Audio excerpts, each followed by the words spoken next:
Yeah, it should be in Rapid Links, the attendance form. So make sure you guys fill out the attendance form. And we're gonna go ahead and start.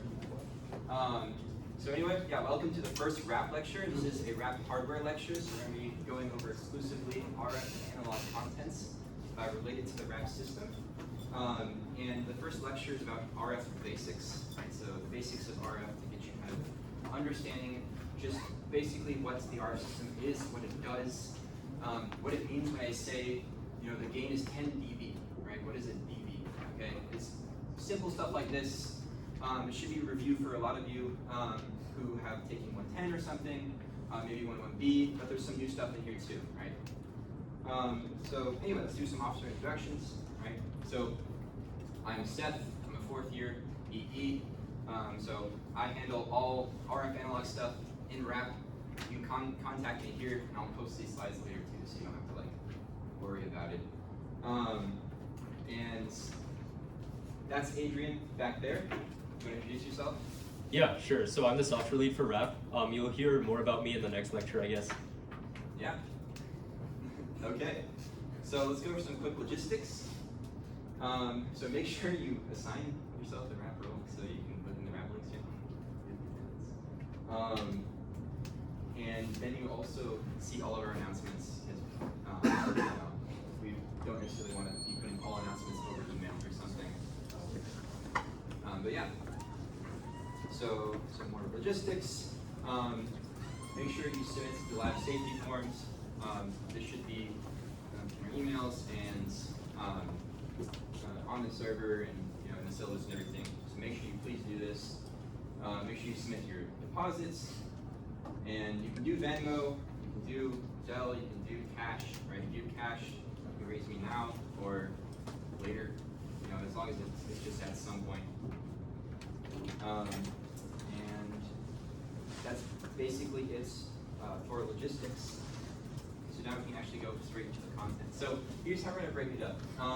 We're gonna start from transceivers. So we're gonna go over basically what is the transceiver architecture that we use. What is a transceiver at all, right? What exactly are we building? What does it do? Then from there, we're gonna hone in and talk exactly about what our system is, the RAP system. So we're gonna use kind of the diagrams that we've been using to describe normal everyday transceivers, and talk explicitly of like what the RAP transceiver actually looks like, block by block. And then we're gonna take a break and after that, do a brief overview of just RF, right? So we're talking about units, which is very important, transmission lines, and then we're gonna talk about two-port networks and S parameters, which is fun, sounds fancy, but incredibly useful when we do our RF test and measurement stuff, right? So sort of later in the quarter when you're actually sitting down and you're measuring circuits, you're able to tell what it does. Okay, let's start. Communications landscape. Okay, so Fourier analysis tells us that we can decompose a signal into a spectrum of frequencies, right? So essentially, right, any signal, right, which is just a function of time, right? We can represent it in the Fourier domain, right? Essentially as a spectrum of signals. This is something you should have learned in 102. I can diagrammatically show you what that means right now. But first, a spectrum of frequencies, right? So if we isolate any one of these sections of the spectrum, it allows us to receive that information, right? So our signal in the spectrum, right? The spectrum is all around us, basically. Signals are propagating all around us. Radio signals, they propagate through walls, they come out of your phone, they go into your phone is able to analyze them.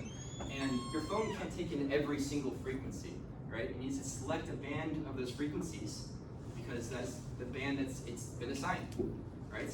And then it's able to decode information from that particular band of frequencies. All right. So the following is a snippet of the FCC's frequency allocation from 1 to 3 gigahertz. This is what I mean, right? It's a very cluttered diagram. So this is from, again, run 1 to 3 gigahertz, right? So 2.4 gigahertz is inherent, if you know that's Wi-Fi. And essentially, each one of these little bars is just a range of frequencies, a bandwidth, in which someone transmits information, and I'll talk a little bit more about what that means, and someone else is able to hone in on, extract information out of that bandwidth, right? And then they would transmit information back into that band, and someone else somewhere else would be able to extract information out of that band. So through Fourier analysis, which again we learned in 102, we're able to basically send almost like all sorts of information all at once, and we're able to still extract it out of the air, right? Even though everything's just together and added together, right? Because signals occupy different sets of bandwidths. So it's a pretty cool diagram. If you actually look at the entire diagram, it goes from 3 kilohertz to like 300 gigahertz. And I mean, after like 100 gigahertz or so, it's actually unallocated. It doesn't really matter. You can kind of do whatever the hell you want up there. That's the cool thing about RF is that it's not just like gigahertz or stuff. It goes down to 3 kilohertz, right? And there are actually several applications for that, like submarines and stuff. They work on the order of maybe hundreds of kilohertz, I believe. Just, water. Anyway, I digress. So we're going to talk about the most basic RF system, right? Okay, so we have data that we want to transmit, right? You see on the left down there. And it goes through some mystery box and then out to an antenna, right?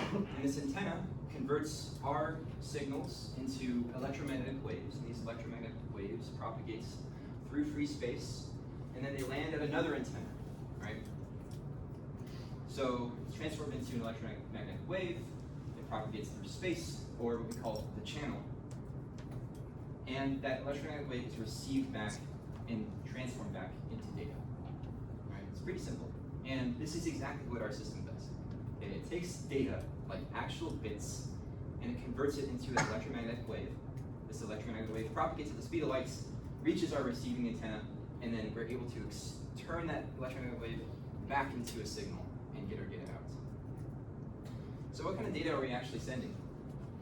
So a message like the string hello, right, is converted directly to bits, right? We work with digital modulation in RAP, and you'll learn a lot more about that in the DSP lecture. And there's also analog modulation. If you're familiar with like AM and FM, we don't necessarily do that, but the ideas are actually fairly similar. That's what we would learn. So yeah, DSP handles forming a special modulated signal to carry these bits. So what does that mean? So like a signal's phase and amplitude, right, are used to encode that information, right? Let's say if I have a 1, the amplitude of our signal changes and maybe it goes up. If I have a 0, maybe our amplitude goes, lower. It's like a 2 levels or something, right? That's something called, it's a modulation scheme called 2PAM, right? It's supposed to amplitude modulation, right? So basically, your signal that you have a sinusoid, right? It has 1 amplitude, it means 0. Another amplitude, it means 1, right? If you send that over the air, it goes to a receiver, and we're able to decode exactly what that means, what it is, right? And if you're familiar with the cosine, not only can you modulate the amplitude, you can also modulate the phase. You get some all complicated modulation schemes, which is not handled by us in hardware, but mainly Adrian. So we don't really need to worry about what exactly that modulated signal is. We just know that it is modulated, and it carries our information. So after digitally encoding our signal, our hardware then handles transmitting that signal right over the air. Right? So very simply, right, we have our message bits, we have some sort of modulation scheme, right, to encode our bits or some discrete quantity over some continuous waveform. And then now we have a signal carrying our message. Okay, so if we take the Fourier transform of our modulated signal, we get its spectrum, right? So any continuous time signal has an associated Fourier spectrum, right? So the collection of frequencies that make up that signal. And the modulated signal, right, of that data by itself occupies a fixed bandwidth, right? So in the Fourier domain, right, there's a fixed bandwidth that we have that our data actually occupies. And I'll graphically show you what this means, right? So bandwidth, right, is just the range of frequencies the signal has, right? And we say that this bandwidth exists at baseband, right? And I'll tell you what that means.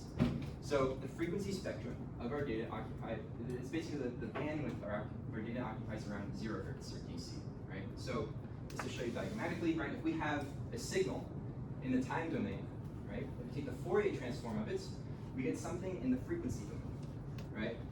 And again, right, so the frequency axis, our signal occupies something around the 0 hertz axis, right in the center, right? The DC, at DC. And it can be symmetric, asymmetric around there. In this case, it's symmetric, but that doesn't quite matter for what I want to talk about right now.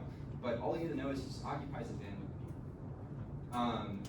So again, this is just mostly review from 102, right? So if you have a continuous time signal, it has an associated Fourier transform.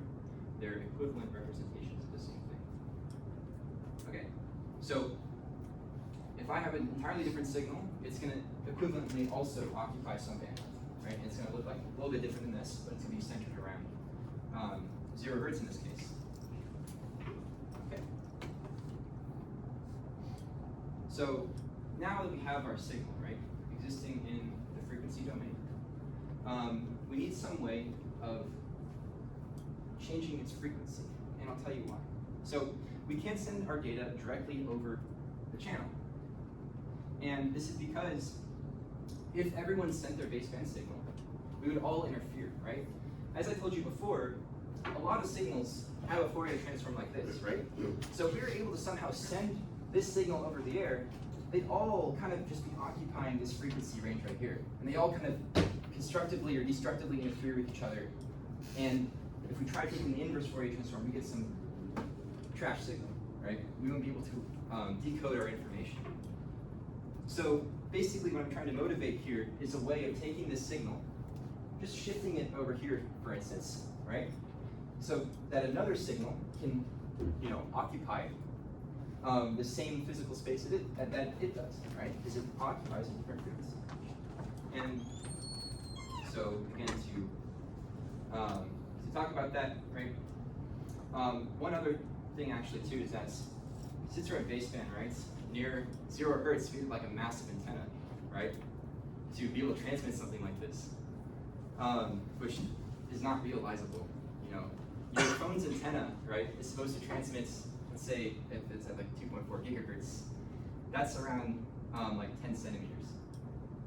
So it's actually a pretty bad antenna. Your phone has like a really bad antenna. But if you wanted to transmit like 3 kilohertz, you would need an insanely massive antenna, like kilometers, right? Many, many, many kilometers. All right, so thus this motivates us to select a frequency to center our data around. Okay, so we have our signal occupying a bandwidth, right, so near DC, and then what we do is we transmit it up to a new frequency. Right? This is frequency conversion. We've taken our signal and we just basically added some offset to it, right? So now it's centered around a new frequency, FC, right? Okay, and I'll tell you what FC is particularly later, right? And as we see, it occupies the same bandwidth. The bandwidth is just from both edges of the signal, how much frequency space is actually occupying. Right? So if we go back to that diagram from the FCC, we see all these like individual these rectangles all spaced together.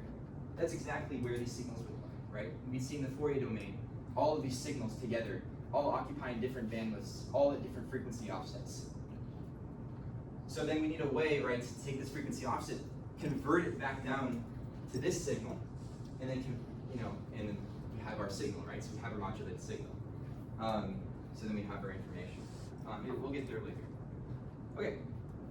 So conversion, the process of shifting our signal in the frequency domain. Right? The data's bandwidth is at baseband, so we can upconvert or frequency shift it up to the passband. Right? So I said baseband, passband.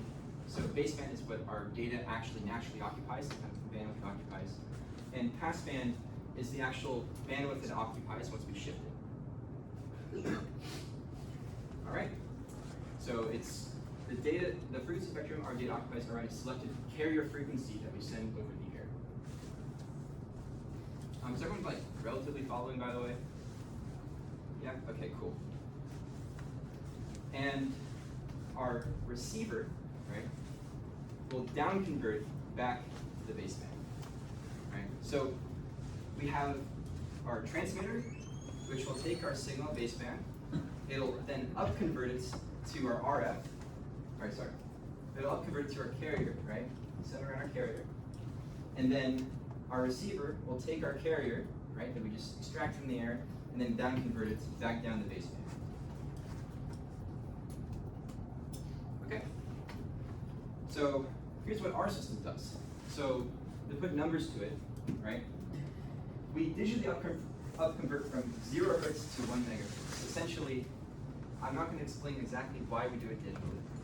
Not yet. This is something that Adrian will have to talk to you about. But there's a reason for it. We can do it in the analog domain, but we don't. So anyway, so we digitally upconvert our baseband signal to 1 megahertz, right? So a new carrier of 1 megahertz, right? And this allows us to use 180C / DAC for complex modulation. That's basically what that means is we can use one digital to analog converter and one analog to digital converter for complex modulation. And DSP will explain what that means later, so don't worry about that too much. Then our hardware converts that 1 megahertz signal we get from DSP up to 27 megahertz. So through a series of analog circuitry, we're able to shift our frequency again. So we have like kind of 2 conversion stages. Actually, we have 3 conversion stages because there's actually 2 conversion stages in here, which I'll show you a little bit later. We actually go from 1 to 5 and then 5 to 27. But yeah, so those are just to put some numbers to it. And the exact reverse is done on the receiving side. So we go from 27 to 1, and then digitally we go from 1 to 0. And then at that 0, that baseband signal, we can exactly extract that information. Okay, so let's go ahead and just diagrammatically see what's going on here. So we have our baseband signal, we upconvert it to 1 megahertz, and then it goes through a digital to analog converter, a DAC. And we can upconvert it up to 27 megahertz, and that goes out the antenna. Then we receive it with an antenna at 27 megahertz, and then we go through an analog digital converter after converting down to 1 megahertz, which then in the digital domain is now converted once again to 0 hertz, our baseband. All right. So, make sure my computer is charging.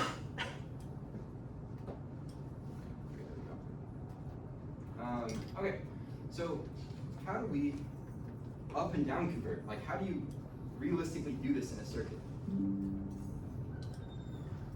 I have like a barrel jack, and it's like really bad. So it like keeps plugging in and unplugging. Hello? No? Yeah? No? Okay. Anyway, so yeah, how do we up convert and down convert? How do we actually realize this in a circuit? And then what mathematical operation allows us to do this? Do you know how we can up convert and down convert? You've taken 102. You use like a mixer. A mixer. What's a mixer? It multiplies the 2 signals together in time, which is like convolution frequency. Yeah. So we multiply signals together, right? And if you take 102, if you remember LTI systems, does multiplication constitute as an LTI system?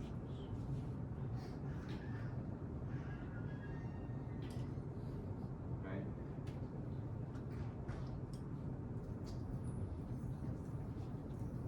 It is not because it changes the frequency. Exactly, right? Because we have an input frequency, right? And our input and output frequencies of difference, it's not an LTI system. Yeah. It's called a time varying system.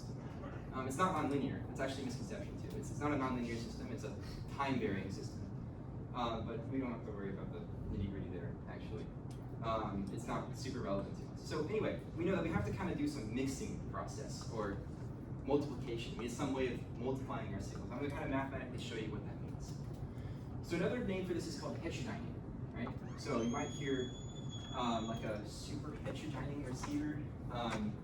That's the kind of receiver that we use. Heterodyning is the process of multiplication or mixing.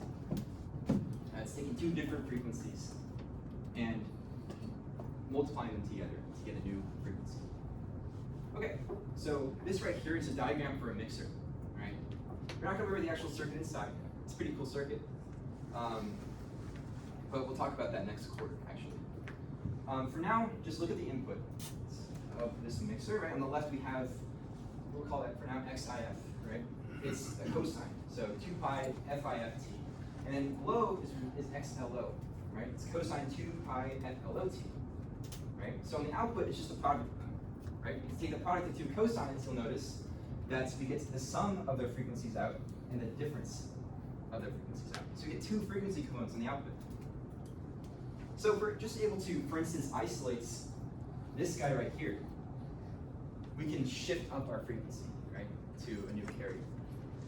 And like, that means we have to somehow get rid of this guy, right? Because we don't want to be, you know, on two different bands at the same time, you know, sending the same information. It seems like a waste of spectrum. And also we might be interfering with someone else. Okay, so our input data is our intermediate frequency IF, our modulated signal. So that's what IF stands for, intermediate frequency.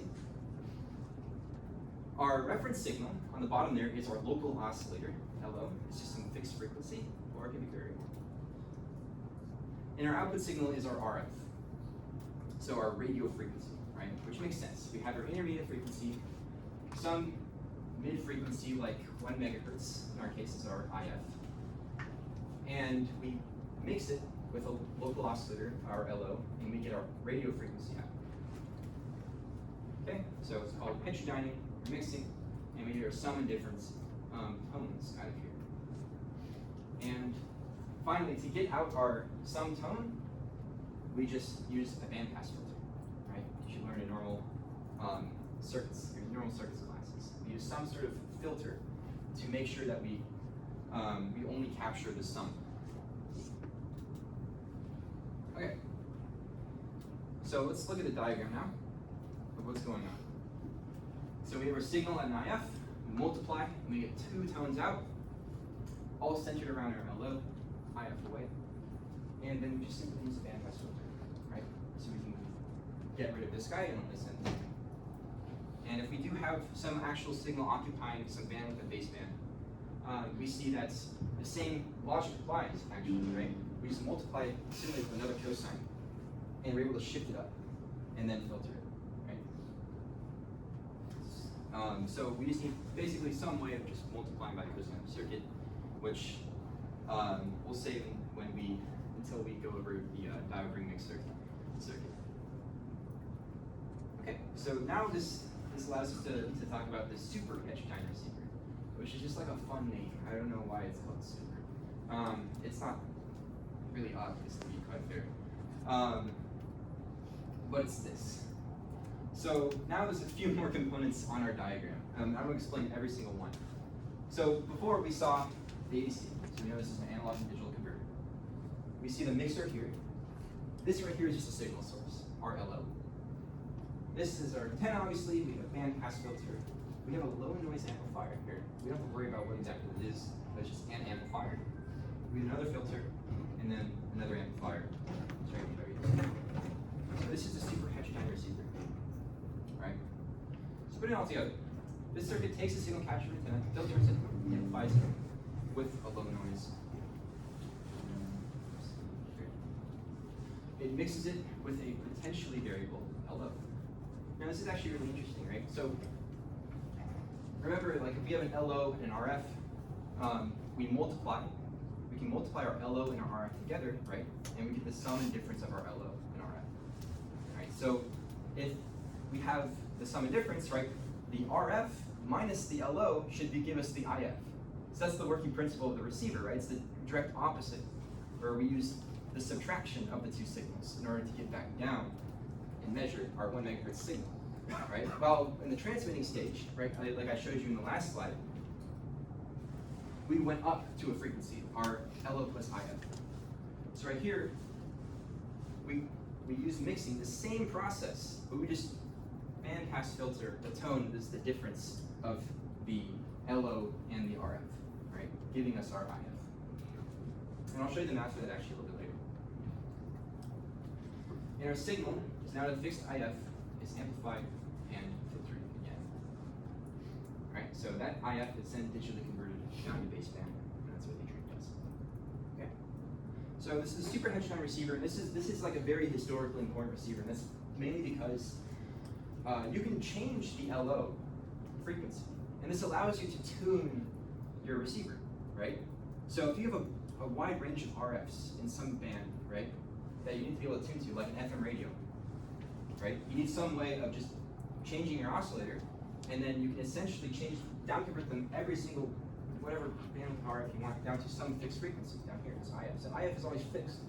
So all the circuits here don't need to change it. You don't have to change your bandpass filter, your amplifier characteristics.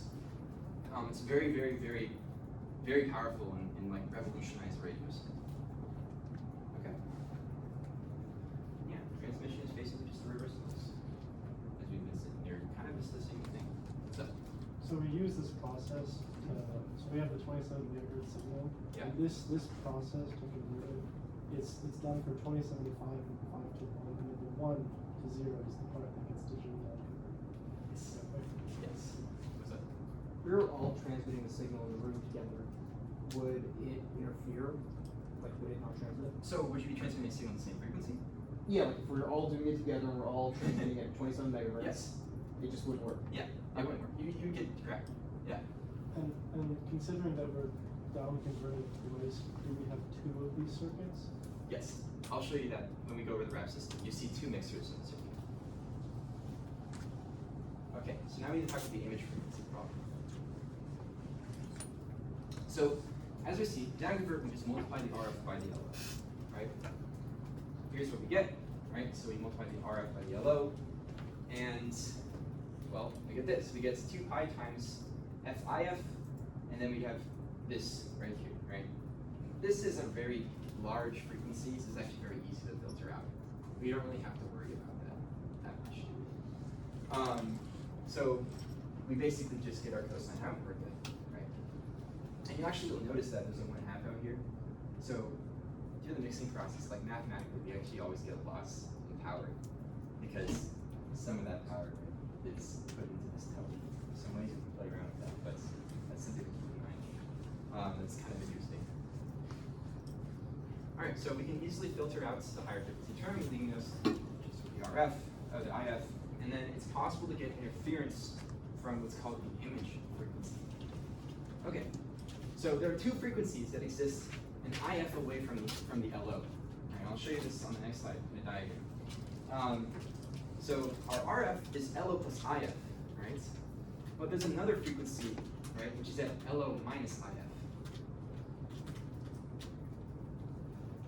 So there can be 2 signals, right? So remember from the last slide, we have 2 copies of our signal, one at LO minus IF, and LO plus IF. Well, in the receiving case, right, we have our RF signal that we're capturing from the air, right? We can similarly have another signal that we're also capturing from the air right here. And the problem is that if we try mixing with these LO, they'll both collapse down at the same IF. That's bad. So we get direct interference from this. And this is the main problem with super heterodyne receivers. And the main thing is actually just, you need to be able to filter out this signal very well. So a lot of work goes into making really good filters to make sure that you can get rid of the image, right? They're called image filters. So, yeah. Didn't we filter that signal out with the Yeah. transmitter? Why is it Oh, still the there? transmitter? Well, no, because someone else could be transmitting on this frequency, Oh. right? So, I mean, yeah, now we're in a world of like other people transmitting. So there's all sorts of stuff over here, right? That could just be transmitting, you know, goes into our receive packet, which we just don't want. Okay. So there's much more, right? I'm not going to go as too much more into detail here because that's kind of basically mainly what you need to know for the main receive diagram until we go into actual circuit implementation and after I go over the actual RAP system. Okay. So yeah, there's much more to learn about transceivers. Don't worry, everything is in clip rights. And here are a few questions we can kind of answer later, right? So why do we using low-noise amplifier first? What are the specifications for other filters and amplifiers? How do we realize and model mixers using time variant circuits? What if our LO equals our IF? This is actually the kind of receiver that's using your phone. It's called direct conversion receiver. It's actually what we're trying to do with the RAP. We're trying to now change our super heterodyne receiver to a direct conversion receiver. There's actually a lot of positives you can get out of that. Primarily it's the ADCs. The ADCs can be much slower. For us, the ADC I need to be quite fast, which limits our hardware quite a bit, which sucks. But anyway, there's other problems that come with homodyne or direct conversion stuff. Don't know where that right right now. So yeah, we'll come back to the system level decisions as we learn about how to develop each building block individually later. Okay, so it's just a basic overview of what a superconductor dynamic receiver and conversely transmitter is. So now I'm going to quickly go over the wrap system, and then we'll just take a short break. And we'll go over. Oh, yes. We'll go over the wrap system. Okay. So here's the current wrap receiver. Right? We have a low noise amplifier and an antenna. And you might notice there's no bandpass filter there. The reason is that the bandpass filter is just the antenna in our case. It's a very narrow band antenna. So it effectively acts like a bandpass filter. So we can pretty safely just neglect putting a bandpass filter there. Then we have our first mixing stage, right? We have our 22 megahertz oscillator. So we have a 27 megahertz signal, 22 megahertz, 27 minus 22 is 5. So on this part of the receive path, we have a 5 megahertz signal in our image filter. For our next mixer, which I'll tell you. So we have a bandpass filter here, and we have another amplifier going into that mixer. We have an amplifier there because the mixer velocity, it actually removes some of your signals that we talked about earlier. Don't even worry about that right now. And then we have our second mixer, right? So this is with a 4 megahertz oscillator. So we take our 5 megahertz signal and then we subtract 4 from it, V1, right? So now we have a 1 megahertz signal. And it again goes through filtering and amplifying, and more filtering after this amplifier, because this right here actually is the anti-aliasing for ADC. If you remember from 102, what aliasing is, right? What's aliasing? Remember? You nodded your head. It's when you do the mixing and like you have multiple overlapping images on top of each other and Yeah, I mean, it's just the Nyquist theorem, right? Yeah. So in order to sample a signal, in ADC what it does is it takes 2 samples per period per second, right? If we sample less than that, we have a problem. We're not able to actually reconstruct our signal. So kind of the idea is that we need to insert a low pass. We don't have to worry about this right now, to be quite fair. We have to insert a filter here so that we don't get aliasing, right? Because for any frequencies above what our ADC can actually handle in terms of its maximum sampling rates, will ruin and corrupt our signal. So we need some sort of way of just isolating this kind of sound. And this other circuit here, I can talk about later, but our ADC works from 0 to 3.3 volts. And RF, right, these are sinusoidal signals. They go from positive, negative voltages, right? We can't throw in our signal in here because the ADC can't read it below 0 volts. Right? It's going to chop and distort our signal, which is really bad. So this is a capacitor and just a resistive divider. What it does is just adds a DC component to our signal. So it centers it around 1.65 volts, right? Which is half of 3.3 volts. Just for your information. I'm not going to test you or anything like that. It's just, you'll see it in the circuit, like, what is that? What's up? So when you have the signal, it's about to go to the ADC. Yeah. Why do you choose 1.65, negative 1.65 as opposed to 0? You get maximum swing up and down, right? Like if you, because what's half 3.3, right? Right, 1.65. Yeah. So our signal is like a sinusoid is symmetric around 0, right? So we want it to be able to swing symmetrically, right? Oh, because it's not just, you're not necessarily just sending zeros and ones. No. Okay. Right? We're saying a modulated signal. I haven't shown you what that signal actually looks like. That's what Adrian will be doing for you. It's not 0, 1, 0, 1. It's a signal. It's hard to really see like the ones and zeros in it. Because amplitude of phase is changed so that it looks like a 0 or 1, right? To the actual digital signal processing unit, right? Okay. So, any questions about the wrap receiver? Now you kind of diagrammatically know what's going on here, generally. How'd you guys pick 22 and 4? Good question. So, yeah, so someone had to ask, why are we doing just 26 megahertz oscillator? Does anyone know why? Anyone like to guess why we're not just doing 26 megahertz? I guess. So your filters can like the first one could be less slow than the second one's like better. That's exactly right, yeah. If we did 26 megahertz, right, for our 27 megahertz IF, it'd be really hard to get rid of our 25 megahertz output. We need a really, what we call high Q filter. Basically, we need a filter that's like not easily realizable with how we make it. So instead, we kind of optimally chose 2 IF frequencies. So that we can do one conversion stage, make an easy filter, make another conversion stage, make an easy filter. Right? It's just more complicated. That's kind of the downside. It takes up more space. So that's kind of the trade-off. Is that, do I have a really expensive, nice filter, or do I instead stick with the, you know, nice discrete inductor capacitor filters that we have, and, you know, do something like this, which is just more complicated. So you have to worry about what Q means right now or anything. It just means that it's hard to make filters that are able to isolate 25 megahertz from 27 megahertz than it is 22 megahertz. Sorry, than it is from 27 megahertz and 17 megahertz or 18. You first. So the RC filter is basically a low pass filter. Why couldn't you just why not use like an active low pass filter?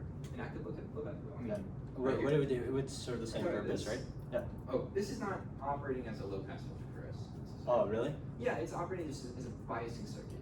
Oh, okay. Yeah, these resistors are really large. Oh, okay. Right? Yeah. So it just shifts it adds a DC component to our AC signal. Okay. Yeah. And what's your question? I was gonna ask, so this is like our PCB, and then we have like somewhere we connect our antenna, and then it goes on some microcontroller, or?